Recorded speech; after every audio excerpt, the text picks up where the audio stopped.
see if this works.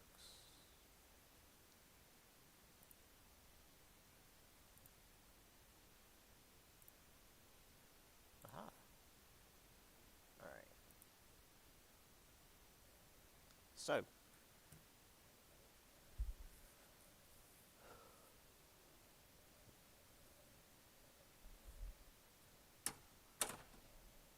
technically, Francis Marion classes are starting at 10:30 today, but since we only have a 10 o'clock class today, I figured we'd go ahead and have a 10 o'clock class. And since it's a hybrid course, we can just do this. Great. Alright, so we ended here with political philosophy, mostly in England and the Netherlands, natural laws, Hugo Grotius, and really the big thing here is Calvin and Hobbes. Hobbes here, John Hobbes, with Leviathan and the Social Contract, which is this whole big thing that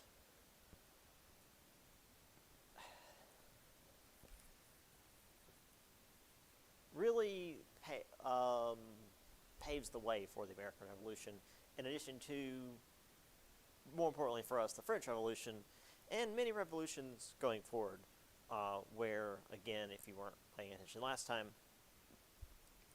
that the social contract is, in essence, that the people agree to be governed by a government. John Hobbes mostly was referring to a monarchy, but it can be any kind of government. And so long as that government does its job, then all is well.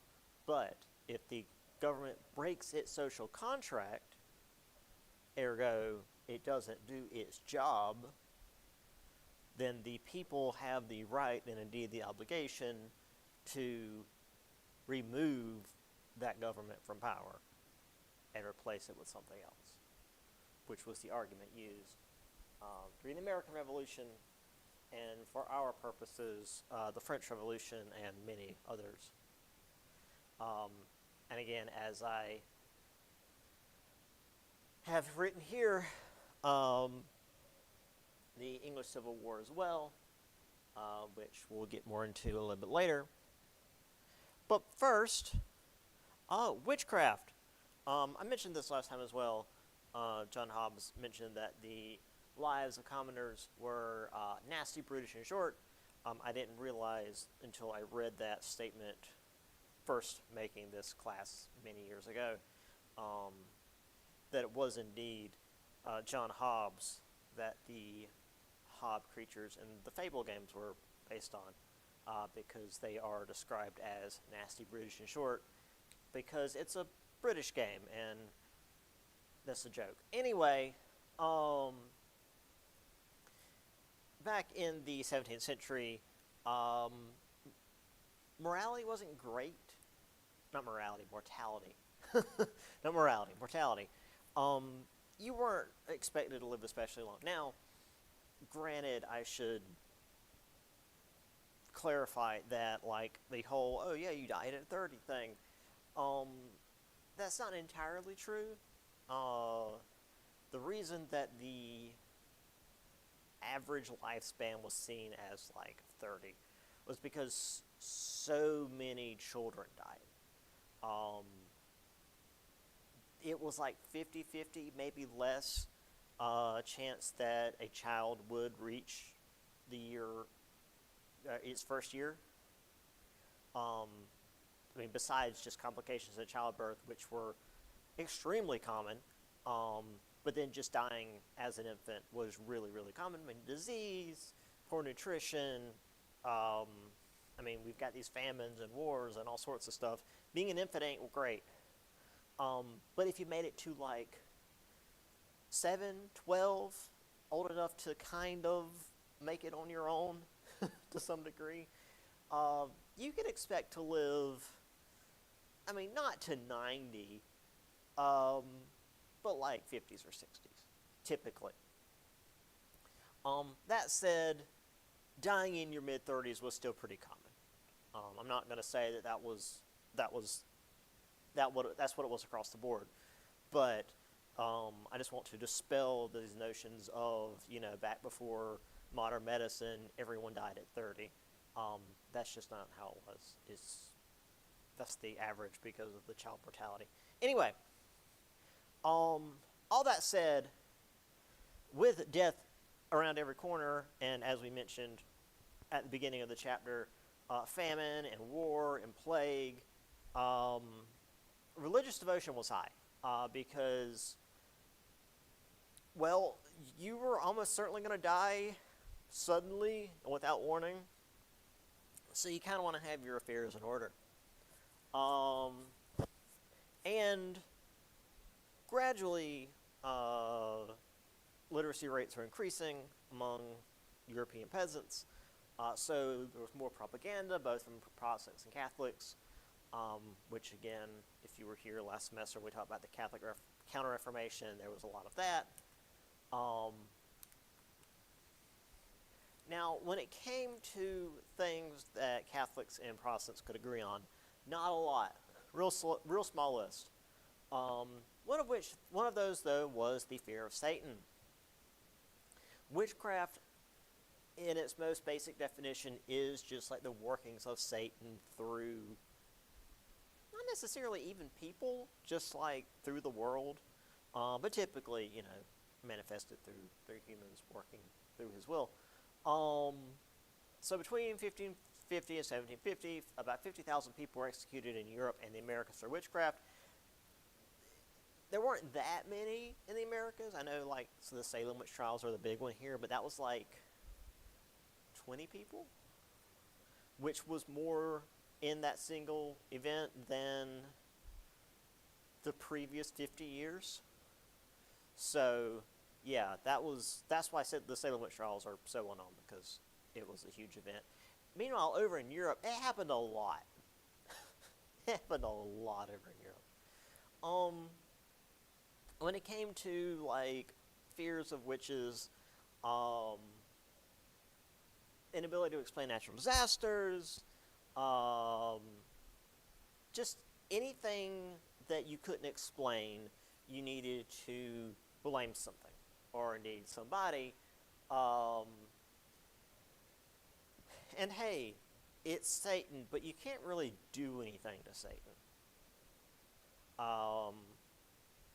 But you can say, oh, well, it's definitely this crazy old lady that lives in the woods and, glares at you when she passes by in town to come get her food.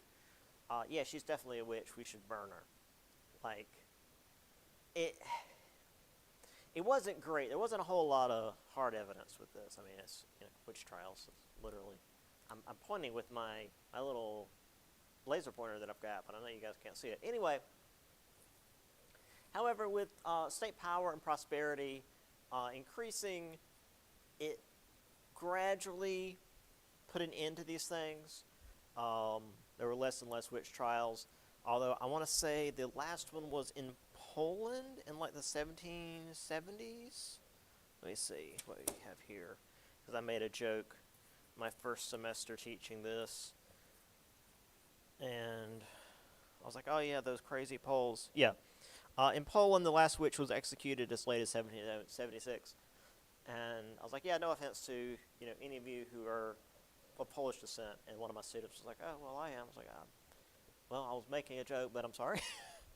So, yeah. Anyway, come on. There we go.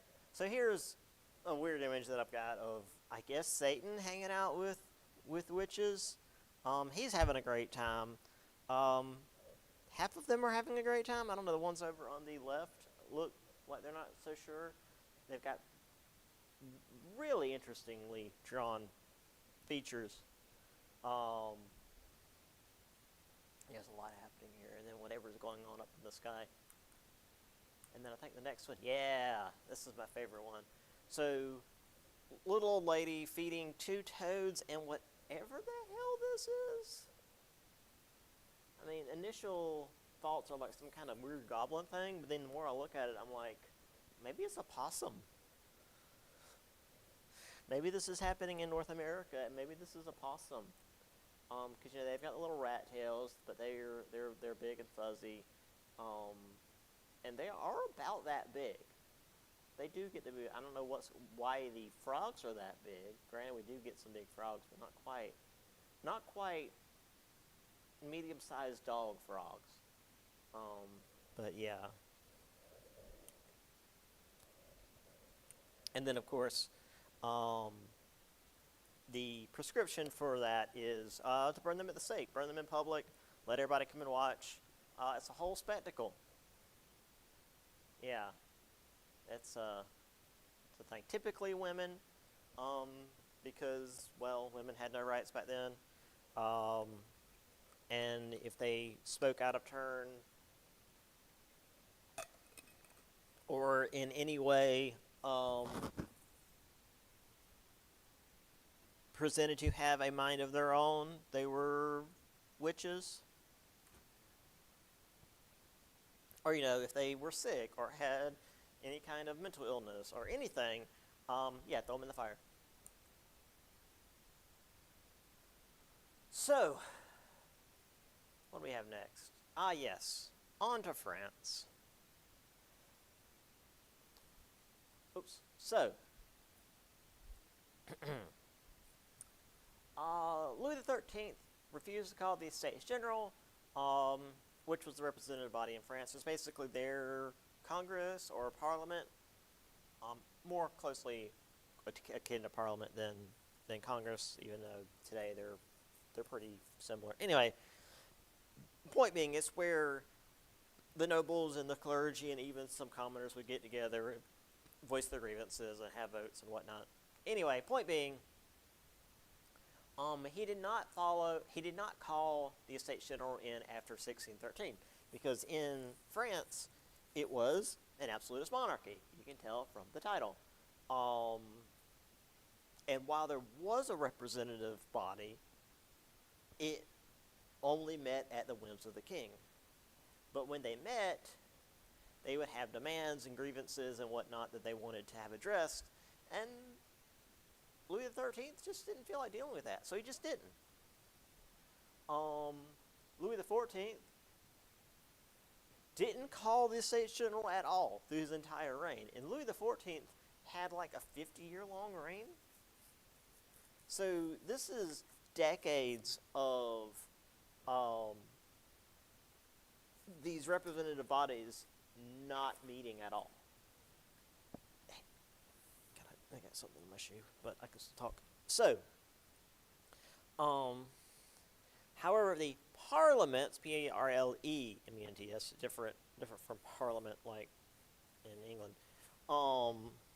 which were these local law courts where, you could go and complain about whatever's going on in your local town or village or whatever, could still meet and complain about what was going on. So there were still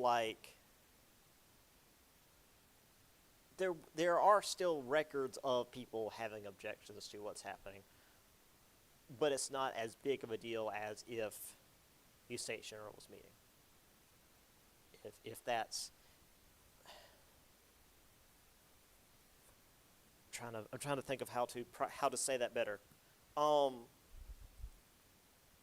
If the Estates General met and were having these grievances, it would be more directly addressed to the king.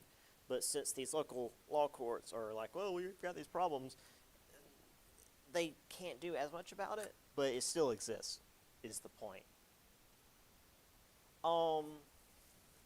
During the 30 Years' War, France, though they, joined in so that Spain and the Holy Roman Empire wouldn't have them surrounded, they lost a lot. I mean, again, Spain was basically destroyed in all but name. I mean, Spain still existed as a country, but militarily, financially, I mean, just in terms of its standing as a country, Spain was destroyed. France, not as badly, but it still got hurt. they didn't gain much during the 30 Years' War. They lost, well, they spent a lot of money. I shouldn't say lost a lot of money. They spent a lot of money in this war because war is expensive. Taxes tripled over the course of about 10 years. And the thing about taxes back then is only the nobles paid taxes, because typically if you're poor and farming the land, that's all you've got. I mean, you pay your dues to your lord, your whoever's, the landowner, but that's about it.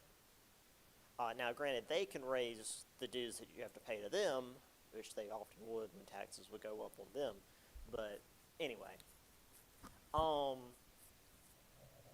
the nobles blamed the king's chief minister, our Cardinal Richelieu, for raising taxes without calling a States General, because that's what was required. If you were going to raise taxes on the nobles, which again were the ones who were paying the taxes, you had to call the States General to let them know, hey, we're raising taxes, you have to vote to agree on it.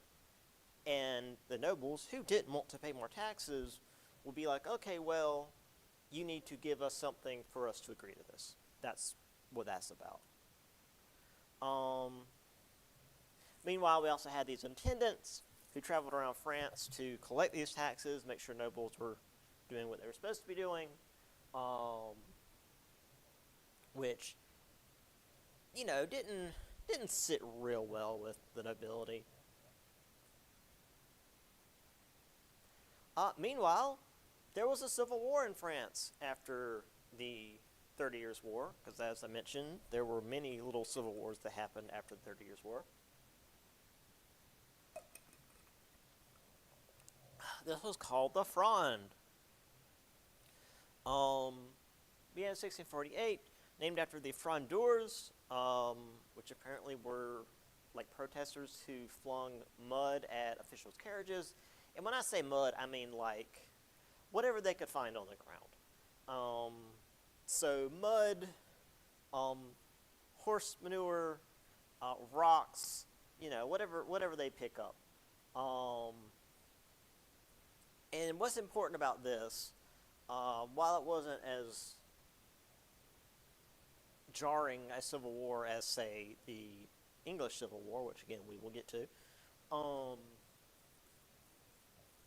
it did shape Louis XIV, because he grew up in a time of civil war when you couldn't trust your nobles, and you certainly couldn't trust the commoners. So he basically grew up in an era of paranoia, which led to him being who he was.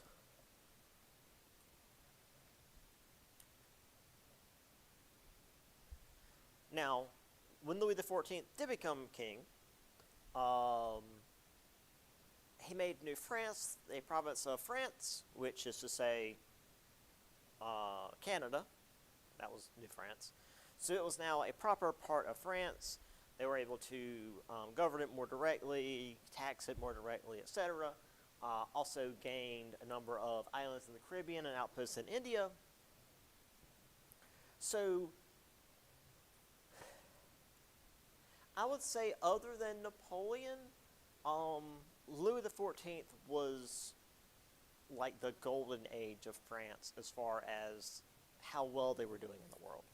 Because while obviously they got hurt post 30 Years' War, Louis XIV really brought a lot of power back to France. They were conquering places, they were getting a lot of money, to the point that this was when Versailles was built. Now granted, it took several decades to build. It used the most modern techniques of the day, so again, late 1600s techniques, but hey, it's still considered like a masterpiece today. And by 1682, if you were going to go to see the king, you didn't go to Paris, you went to Versailles. Now, granted, Versailles is like a few miles outside of Paris, but when everyone either walked or rode on horseback, that was an extra trip. But yeah, you weren't in like the Capitol building or whatever it's called in Paris. I'm not sure what the exact term will be. You went to Versailles. You went to the king's little, because it was a hunting lodge technically, if you can believe it. But it was a power play by the king, basically. Is you had to go to the king, literally to his doorstep, to talk with him. So he was very much had the advantage. Anyway, there's the Fronde. I mean, again, it's a civil war, so it's not great. But the most it really gets talked about is that it affected Louis XIV and caused him to be the way that he was. But then again, like, France has always been kind of split among the various provinces and whatnot within the country. I mean, during the 100 Years' War, they were having their own little civil war. There's always, like, animosity between the various noble houses. So, I mean, it doesn't feel too weird that there was a civil war. So there's, and when I say sling mud at carriages, a lot of times they would use, like, these little slingshots. I grabbed this from my professor that got me into teaching history. So, and also he used this. Oh, also rotten fruit. Yeah, that's why he used this little picture of Link. Yeah, rotten fruit, mud, rocks, cow poo, or horse poo probably. Which there is a difference. If you're familiar with farm animal poo, horse poo is definitely worse. All right, off you go, Link. Do I have Versailles? I do have Versailles. So here's modern Versailles. And I say modern Versailles because there's a lot of stuff built up around it now. But it used to be, well, I mean, obviously this was all here, these gardens. But it used to be like, as you can see back here, there's still a lot of wooded areas. It was kind of, sort of in the wilderness. I mean, it was still this massive, grandiose palace with these amazing, interiors. Was the Hall of Mirrors, I believe, is where all these various treaties were signed over the years. Yep, that's it. So, yeah.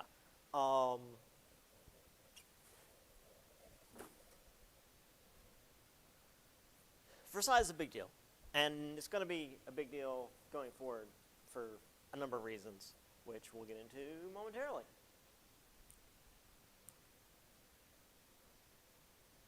Um, 1672, Louis hit the Spanish Netherlands to push Spain back from the French border.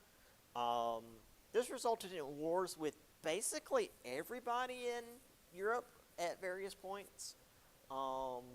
Spain, Sweden, England, Dutch Republic. The French armies would raise and plunder villages, which created lasting hatred for the French in the Netherlands and the Germanic states, which, yeah, if you wonder why there's so much like just anti-French sentiment, probably goes back to this. Napoleon didn't help. It was also during this time that France took Alsace and Lorraine from Germany. And again, Germany wasn't a thing yet. It was just these German states, Alsace and Lorraine. But this becomes like, this European powers have long memories. This becomes a sticking point in, well, the Franco-Prussian War, and then World War I, yada, yada, yada. Alsace and Lorraine, back and forth all the time. All right. This is what I was talking about when I said that France isn't really a major player anymore, except for when the crown isn't passed down normally. So, War of Spanish Succession. Charles II of Spain died childless, so the crown gets passed to somebody else. Crown gets passed to a Bourbon prince. The Bourbon line is a French royal family. Now, the Bourbon prince, Philip V, did not want any of that because he knew what it meant.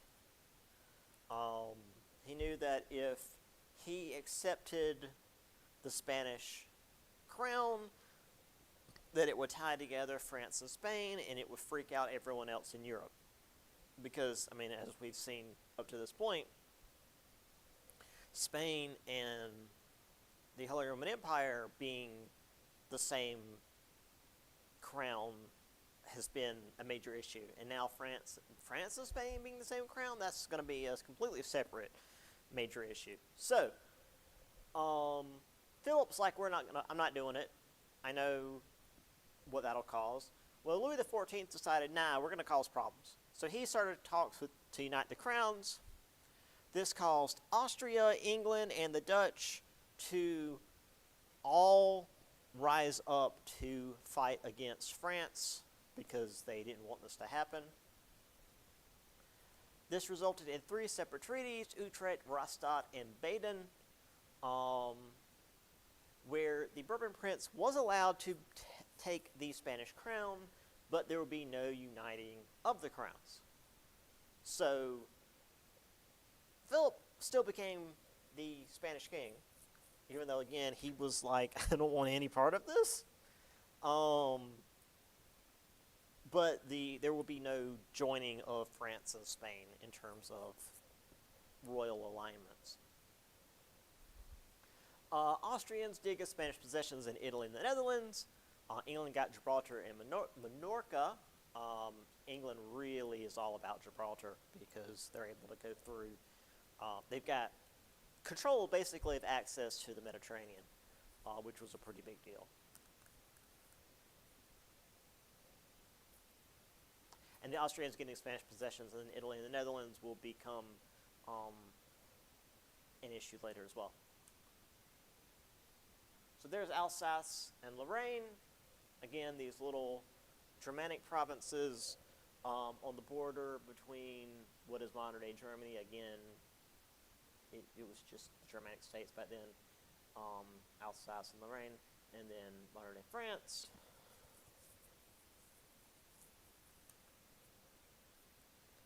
Right. Now,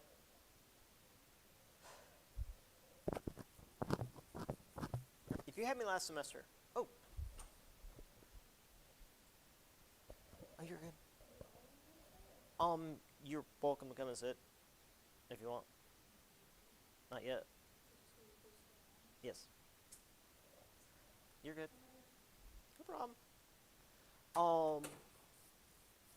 If you had me last semester, you will know that typically after a great king comes a not so great one. And as I said, Louis XIV ruled for a long time. I want to say like 50 years, if I remember correctly. Let me see.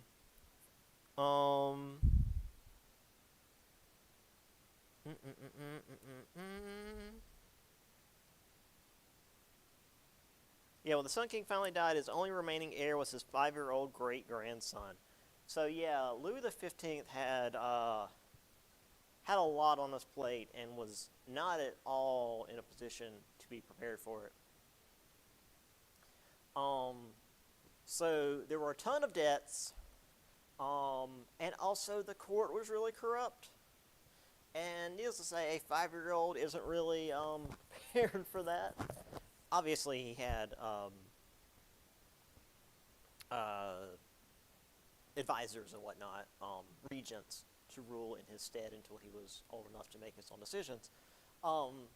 But they didn't exactly do a very good job of. I mean, obviously he didn't get any time with his great grandfather to learn statecraft. He was 5 years old when Louis the 15th died. 14th. Louis the 14th died. So like, it's easy to make fun of Louis the 15th because he didn't know what he was doing, but he was in a bad spot. So he would sell court offices to his favorites. He spent lavishly on himself with money that was taken from taxes, which had been done under Louis the 14th. However, Louis the 15th did not have the same success in wars as his great grandfather did.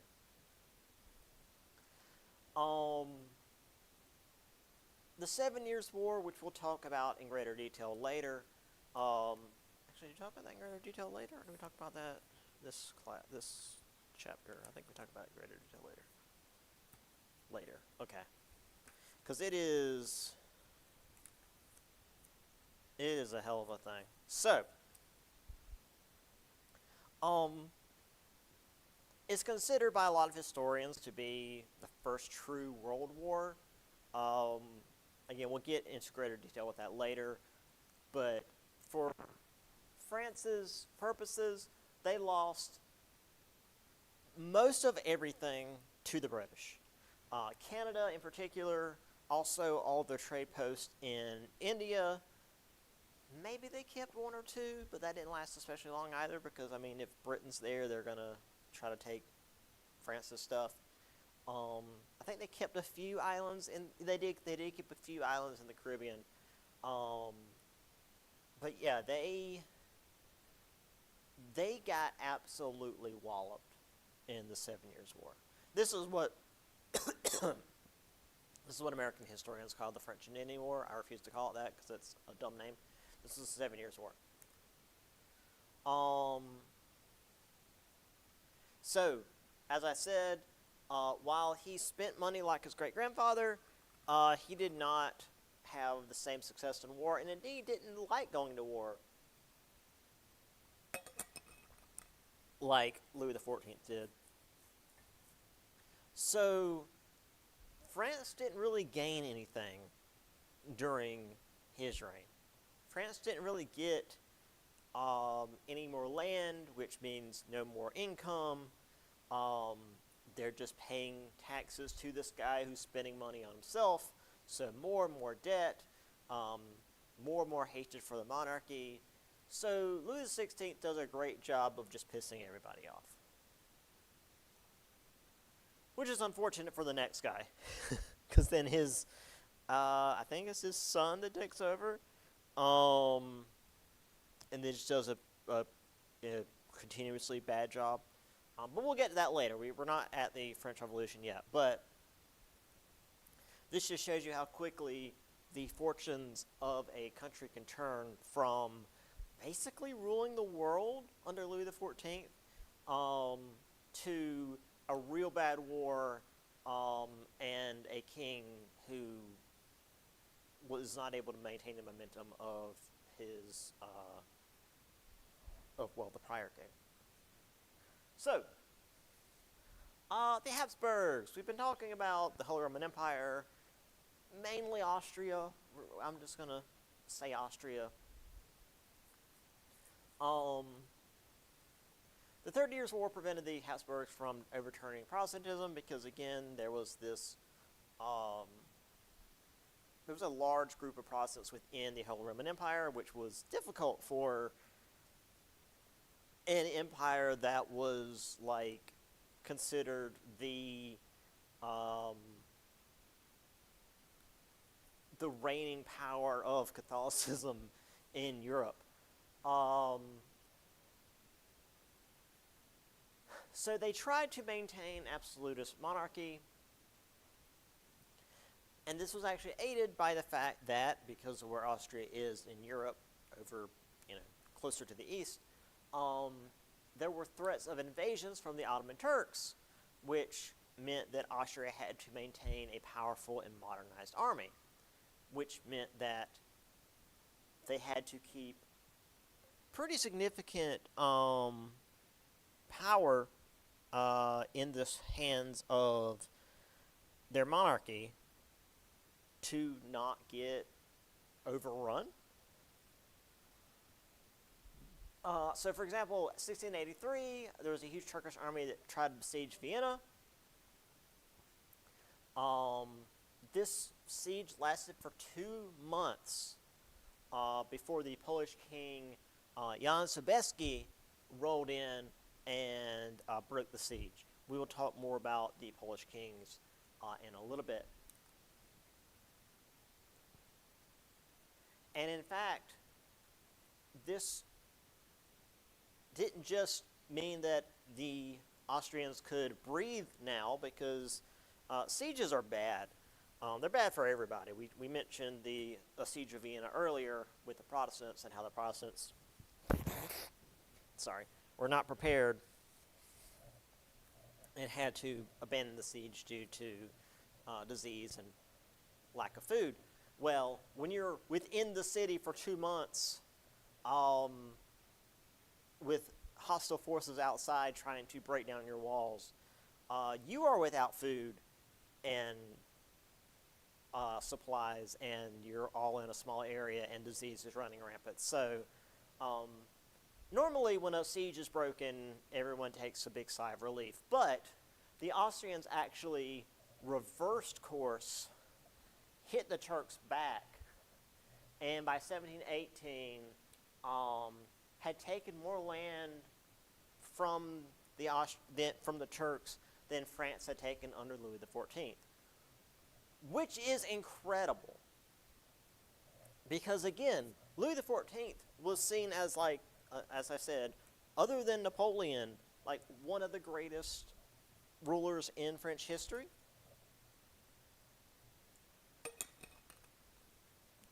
But due to the single reversal and shift in momentum, Austria was able to just push the Turks way back and take all this land, including all of Hungary.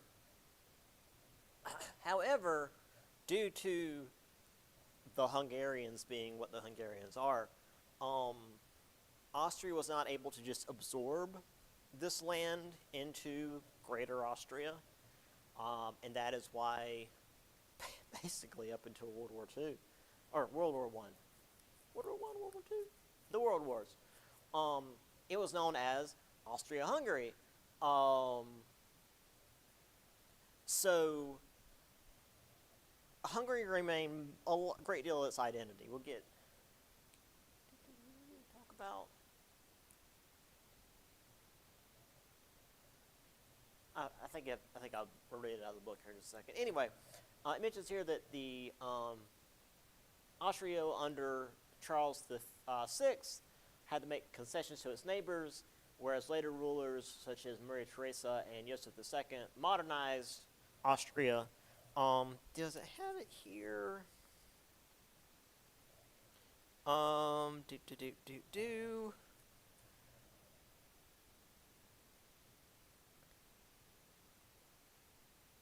Austrians have remained bringing full territory under absolutist control.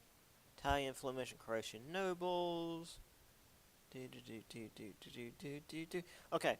So yeah, they took a lot of land, but this actually would cause future problems for for Austria, because these regions are very nationalistically solid. And when I talk about Austria-Hungary, it is very much almost two separate nations.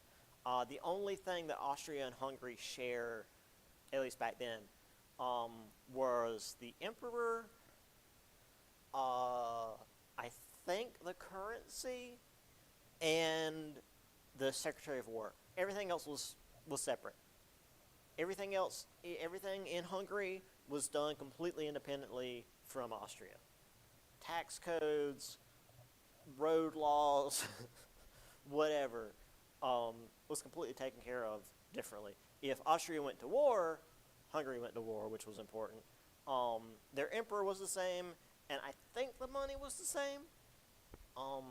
It would make sense if the money was the same. But other than that, Hungary was basically still an independent nation.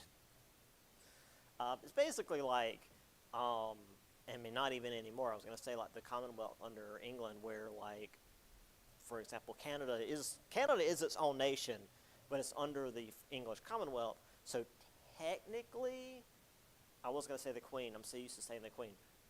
They're under the King of England as much as anyone in England's under the King of England. But they still have their own prime minister and whatever. And technically, if England goes to war, Canada's supposed to go along to war with them because they're part of the Commonwealth, and other, like, Australia and New Zealand and other parts of the Commonwealth. So like that. Like, that's how, quote, closely related they are. Anyway, Prussia, this is a pretty big deal. And this is why I really like to talk about the 7 Years' War, which I think is probably more than, the next chapter. No, it's not. Where is it? Oh, no, there it is. Black Hole of Calcutta. That's chapter 15. Yeah, okay, so that's the next chapter. All right. So, we're going to have a lot of names here. They're all going to be basically the same because apparently in Prussia, if your name was Frederick, you were in charge of Prussia. So we had Frederick William the Elector, who had a vote for the Holy Roman Emperor, because that's how the leadership was. You each had, like, the nobility would vote for who the big guy in charge was going to be. He was given Brandenburg, which was technically under Swedish rule. During the 30 Years' War, Brandenburg was absolutely decimated. It was in the middle of so many different battles, just marches across its land. The 30 Years' War really shaped Brandenburg into, well, what we were going to see in Prussia and eventually later Germany. So you can kind of trace it all back to the 30 Years' War. So, due to the 30 Years' War, due to the suffering of Brandenburg in this war, Frederick William felt that they needed a strong army. They needed to be able to defend themselves against all these various powers around them, because again, in the Holy Roman Empire, you are just one little state among dozens. I mean, maybe more. And you kind of had to look out for yourself. Even though technically you were all in the same empire, it didn't matter a whole lot. So, 1641 to the 1670s, he raised the army from 3,000 to 38,000, which, that's a lot. That's a major increase, if you're not familiar with, math. He pushed back the Swedes and Poles, built cadet academies and forts, modernized the army. Then his son Frederick took over because, again, as I said, the naming in Prussia is real creative. So by the time his son took over, they had the second largest territory in the Holy Roman Empire after Austria itself. So they went from this one little state that had been overrun, kicked around, just not even really probably bothered to be put on maps during the 30 Years' War, to second strongest only to Austria. And remember, Austria was pretty much in charge. Well, I shouldn't say pretty much. Austria was in charge of the Holy Roman Empire.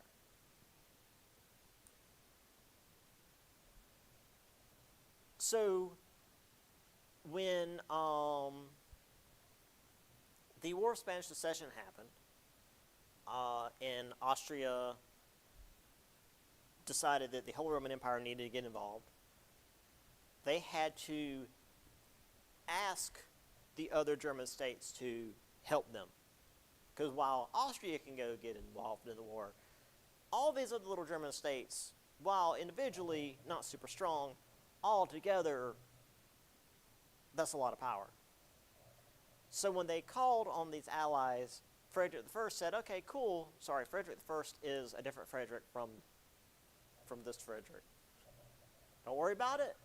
I know it doesn't make sense. Why would the first not be that one? Don't worry about it.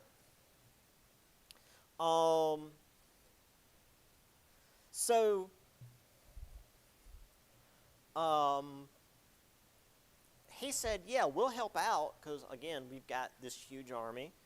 We'd be super helpful in the war, but we will only help out if you allow us to become an official kingdom. So Austria's like, okay, fine, help us out in the war, then you can become a kingdom. So in 1701, Austria becomes a kingdom. He continued to strengthen it. However, he decided that he was going to emulate the spending of Louis XIV, which, if you recall, wasn't exactly on the military. Now, granted, Louis XIV also did a lot of military stuff, but by the time his great-grandson took over, the whole country was in debt. So, when Frederick William I, again, I know, naming, took over, he decided they weren't going to build a Prussian Versailles, turned all this around and put all the time and money back into the army so that Prussia would be really, really strong. And that's very important for what is coming for them, because the 7 Years' War hasn't happened for Prussia yet. So that's Prussia. The main thing to remember about Prussia for this chapter is, if it's a Frederick William or a Frederick, it's Prussia. It's going to be a multiple choice. I'm not going to have multiple Fredericks in that multiple choice. It's going to be, like a Frederick and a Louis and a Charles or whatever. Just make sure you remember that Frederick is Prussia. And if it's France, it's probably Louis. They do have a Charles later, I think, but the important ones are Louis, at least until Napoleon, and then this Louis again. So that is Frederick William the Elector, I do believe. Again, all these various trappings of nobility, the armor, the cloth here, the little staff, and then of course, the crown. I mean, it's obvious.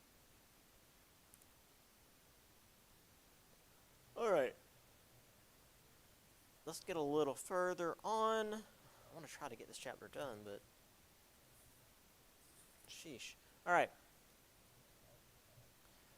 So, Ivan III over in Russia began Russian absolutism by gaining power of the Novgorod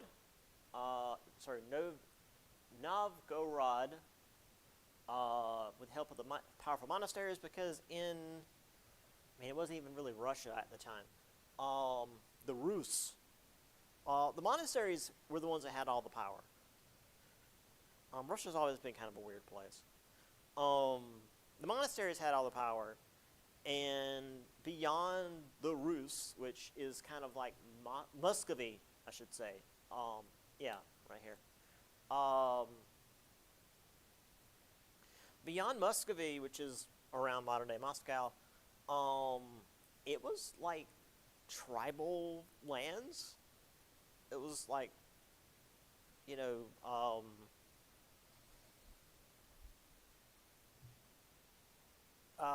what's the word I'm looking for? Nomadic people.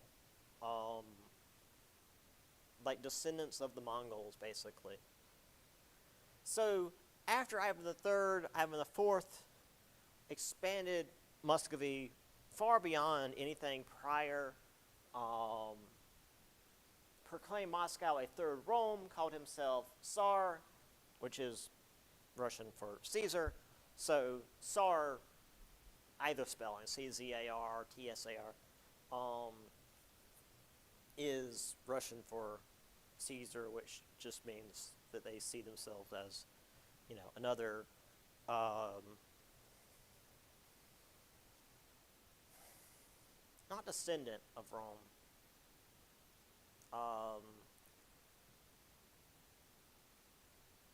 Successor, that's the word, successor of Rome.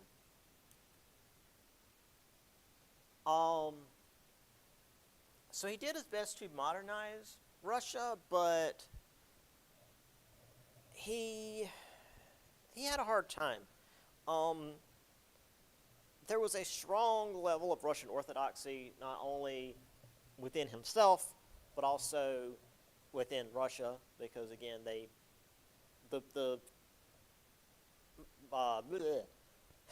the monasteries were the areas that had all the power. Also, he had a really hard time as a kid. Not just from his parents, but like the boyars, who were the nobles, would just like come into the palace and beat him up and like break windows and steal stuff. When he was a child. And also he believed he was a divine ruler. Like, he wasn't all there. He also extended trade to the Dutch, Prussians, and English, mostly to piss off the Swedes and Poles, who were longtime enemies of the Russians. He also created the Zemsky Sobor, which was a representative assembly, which pretty big deal for Russia. However, when it came to actually creating policies, he still would go and speak to the monks in the monasteries and whatnot and get their advice. The representative assembly was, I don't want to say for show, but kinda, yeah. However, he was still a very disturbed and very violent man. Let me get a quote from the book here.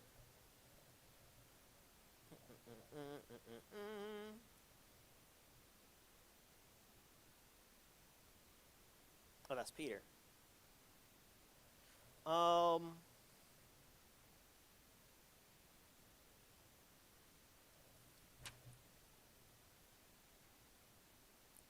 Let's see.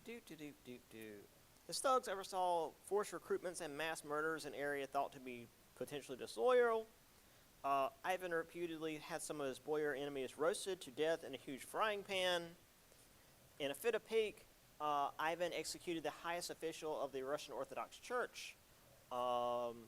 He pummeled his pregnant daughter-in-law, causing her to miscarry, beat his eldest son and heir to death.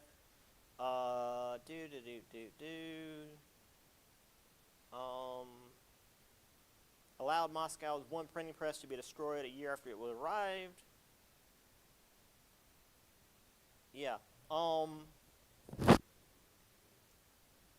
He was very not well. He had all kinds of like STDs that affected his mind, and the quote remedy for that was to drink boiling mercury. You know, the heavy metal that gives you horrible neural damage. Yeah.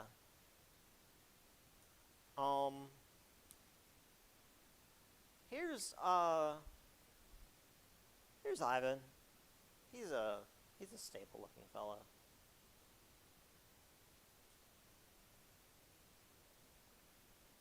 Now that said, there was a lot of expansion under Ivan. They were able to really gain a lot of land. Made it to the Caspian Sea, as you can see down there, and push gradually into Siberia.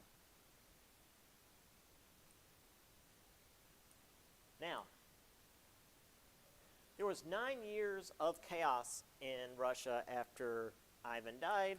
The book mentions that his son, Fyodor the First, was left governance.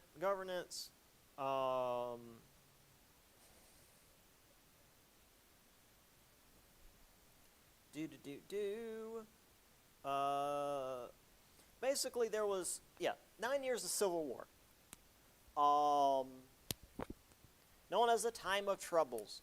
And if I've learned anything in my time as a historian, when a part of history is known as the Time of Troubles, lots and lots of people died.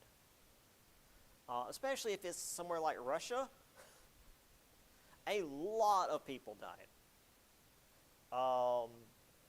The book mentions that the Swedes and Poles seized lots of land. Michael Romanov was crowned in 1613, ended this with unfavorable treaties, which resulted in more chaos after 1682. So for about, almost 100 years, there was just chaos in Russia following Ivan. And then steps in Peter the First. Peter actually truly began modernizing Russia. He visited the West, which was unheard of for Russian leaders to actually leave Russia. Modeled his ships and armies after what he saw, mostly the Dutch and the English, which was the way to go because the Netherlands and England were probably the most technologically advanced empires at the time, especially the Dutch. It's really hard to overstate how advanced the Dutch were. Especially after the Swedish armies overwhelmed the Russian armies in the first parts of the Great Northern War, which lasted, as you can see there, like 20 years. So in this intervening time period, he goes abroad, learns new technology, comes back, modernizes the army, and is able to defeat the Swedes. Also, the table of ranks. This is a bit of a bigger deal than the Zemsky Sobor. This completely eliminates the boyars in Russia, which is to say the nobility. If they want to hold office, they had to work. They couldn't just be like, oh, well, I'm born, son of so-and-so, so I get to have this cushy job. Nah, wasn't good enough. Wasn't good enough for Peter. You had to actually work. You had to actually benefit the country, benefit Russia to have a civil service job. So this was, what's the word? Meritocracy. You had to actually be good at what you did, which meant that a lot of commoners were able to gain these high-ranking jobs because they were good at what they did. So they were able to apply for these jobs and become high-ranking officials in the Russian government. Also, normally I'd ask this, but since it's the day after the ice and the day was a little bit cut short, nobody's in here. So, normally I'd say, hey, what is something you notice different between Peter and Ivan, at least physically, besides the fact that he doesn't look insane? Peter didn't wear the beard. Peter just said that, or he believed that the big bushy beard looked too barbaric. He didn't like the beard. Now, the big Russian beard is like a cultural thing. It's not just a stereotype. It's literally the Russian Orthodox belief is that, well, it's good enough for Jesus, it's good enough for us. In fact, a lot of the boyars, a lot of the nobles in the palace would wear like robes and sandals, because again, that's what Jesus wore. I don't know if Jesus would have wore that if he was kicking around in Russia. He might have wore something a bit more, you know, typical to Russian climate, but whatever. So this bothered a lot of people, a lot of his nobles, and it got to the point that he demanded that his nobles shave, and if they didn't, he would have them held down and shaved. And you don't want to be held down and shaved by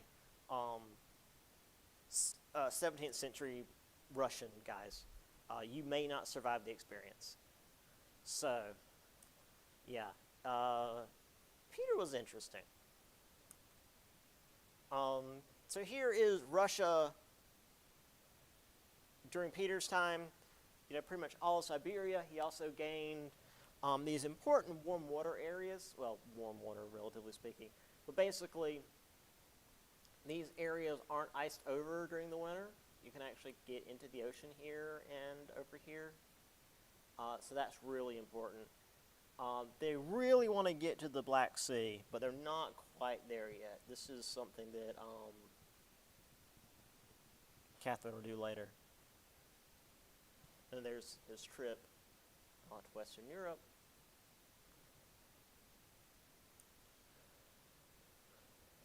All right, let's get a little bit further. We're still going to be able to finish the chapter. Jesus is a long chapter. All right, because there's England as well. All right. So over in Spain, we had Philip II, ruled during the late 16th century. He was there during the Spanish Armada.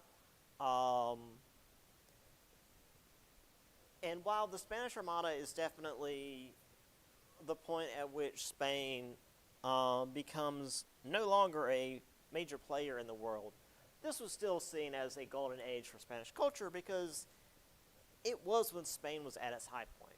I mean, typically, the point at which a culture or an empire starts to plummet was their highest point, because once they start going down, there's no other high point after that. So yeah. So Philip, while he, again, did preside over the most disastrous point in probably Spanish history,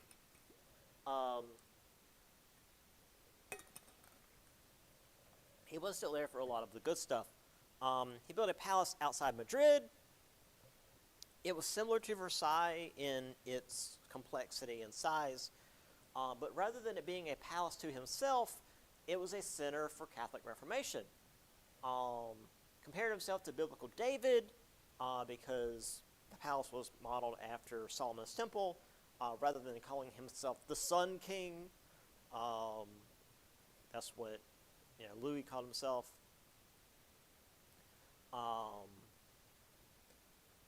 However, 1614, again, this is a time when these various empires and countries are less centralized than they are today, which granted, I'm trying to remember what year it was. It was only a few years ago that Caledonia tried to, Catalonia. Caledonia is part of Scotland. Catalonia tried to become independent, like modern day. Anyway, Catalonia pushed for civil war due to Spain trying to basically bring it under harsher control, and then also the Spanish silver causing peasants to basically not be able to eat. Also within the church was powerful and independent of Spanish rule, unlike, again, in France, where the church was just like a part of the empire. And also, the nobles in Spain were more stubborn than the French nobles. They were less inclined to just allow the king to get away with what he wanted. So while by this point, the Spanish king was literally the cousin of the French king, because remember we had the whole War of Spanish Succession thing, Philip V could not emulate his cousin's policies. He could not be the absolutist ruler that Louis was.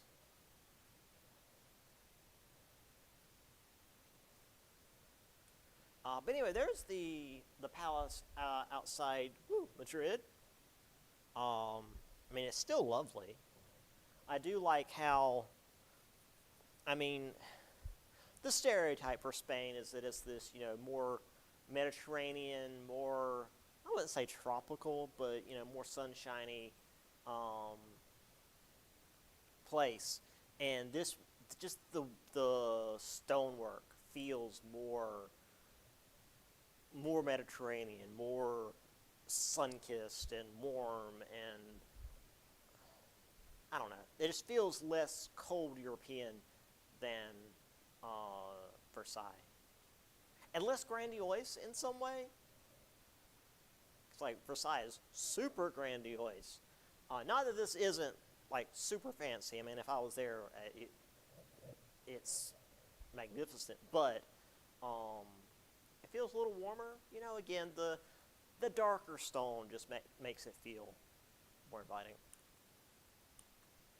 All right, let's try to at least get to. I'm going to try to get to England so we can start with England next time. Finish the chapter. Poland was weird. Poland was weird. So in Poland, they didn't want their monarchy to be too strong. Kings were elected by the Sejm, Council of Nobles, and had to be an outsider. The king could not be Polish. The Polish king could not be Polish. This way, the king was beholden to the nobles, and therefore had to go through the nobility to raise taxes or an army. Because, like,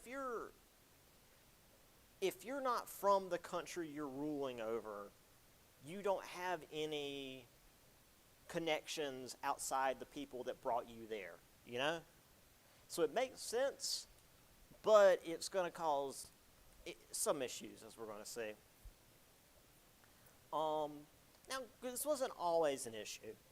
Kings of Sweden often would patronize the arts, were good military leaders. However, after the death of Vladislav IV, Poland suffered a number of attacks and invasions from Sweden, because just because you're getting your kings from there doesn't mean you're necessarily allied with them, apparently. It was 1683 when Poland had its moment in the sun. This was Jan Sobieski, helped to push the Ottomans back from Vienna.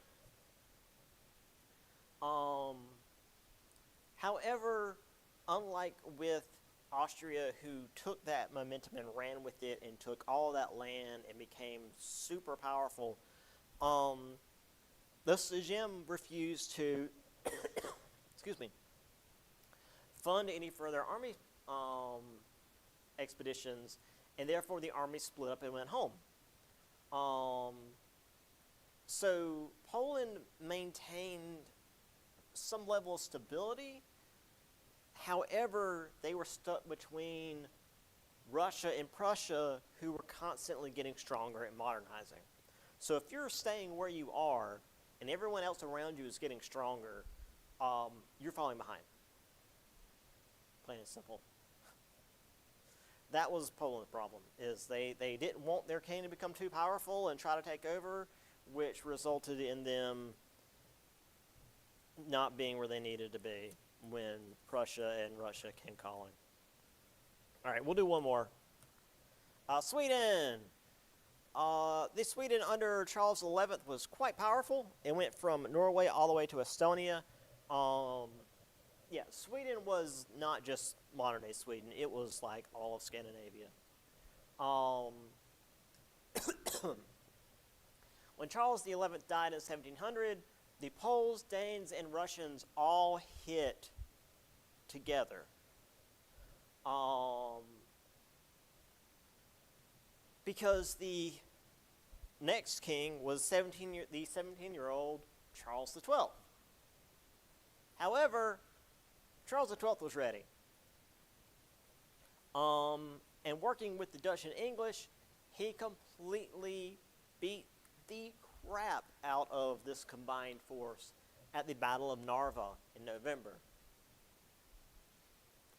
However, it took quite a few years for the full invasion of Russia to begin.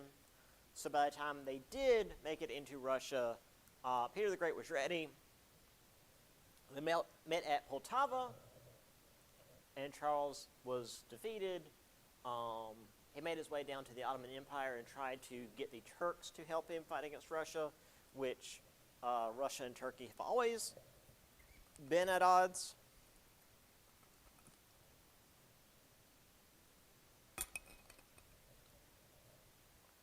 So by the time he left, his nation was broke. His nobles were pissed off. And unfortunately, Charles, who was really good at leading an army, was not good at being a ruler. So he's like, well, I know what I'm good at, so let's go to war against Denmark. However, in 1718, he was shot. The book says that it may have been one of his own men that shot him. Here he was shot in 1718, perhaps by one of his own soldiers. And they've even got, like, a footnote for it. So, there is some precedent that it may very well have been one of his own soldiers that was like, we're not doing this anymore. Nobles diminished the power of the monarchy, created a system almost as strong as the English Parliament, which, again, as we're going to get into next time, the English Parliament is as strong as the king. The king is equal to the Parliament, at least back then. Now today, the king is just a figurehead. Has basically no power. But back then, the English Parliament, the representative democracy, not representative democracy, representative body, was equal to the king. So yeah, that was a lot, but we will